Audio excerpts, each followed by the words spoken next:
So I thought tonight I'd zip around the neighborhood, different parts of State College, and show you some of the places in town that provide me with the most hope and optimism.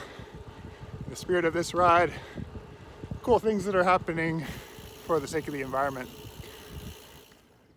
So we're here at State College's Friends Meeting, a beautiful little building with a lush church garden and a really sizable, substantial church-owned, friendship-owned solar array.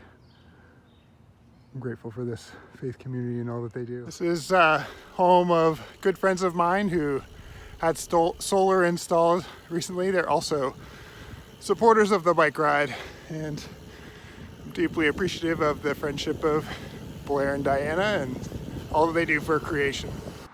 So right here at the footsteps of the Mount Nittany Medical Center and Mount Nittany is this very impressive solar array.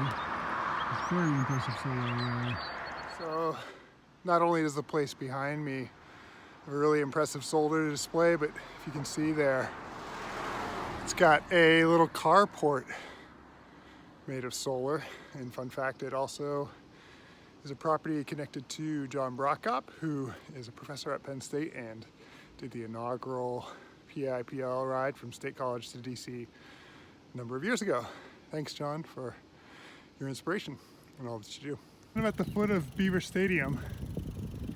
It is home to Penn State's Sustainability Institute. A really incredible place with lots of wonderful people working to make sure that Penn State is at the forefront of sustainability in the university world.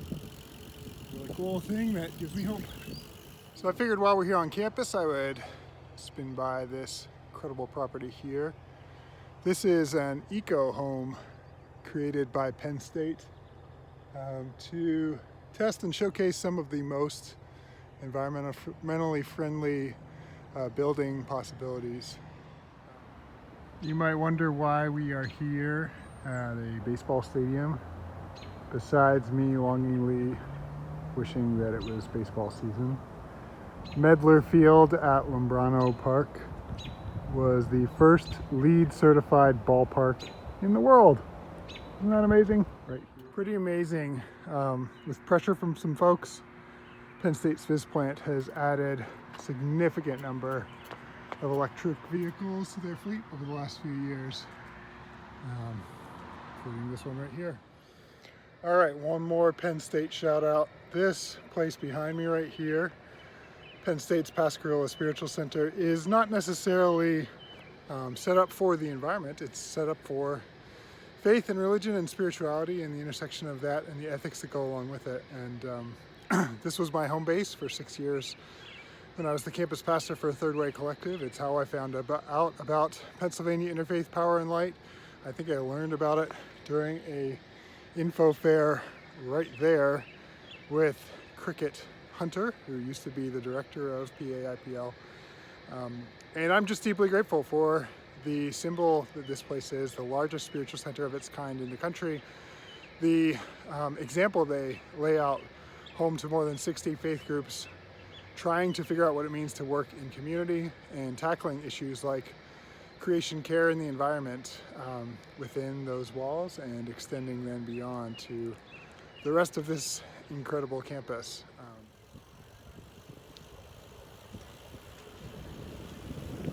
No tour of this area would be complete without paying respect to the guys at Freeze Thaw, my local bike shop here in State College.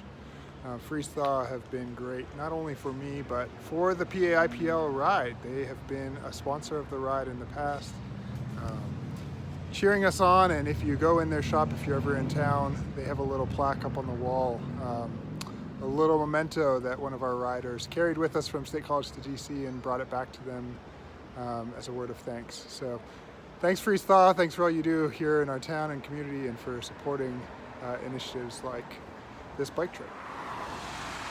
Look at that setting sun. Woo-wee.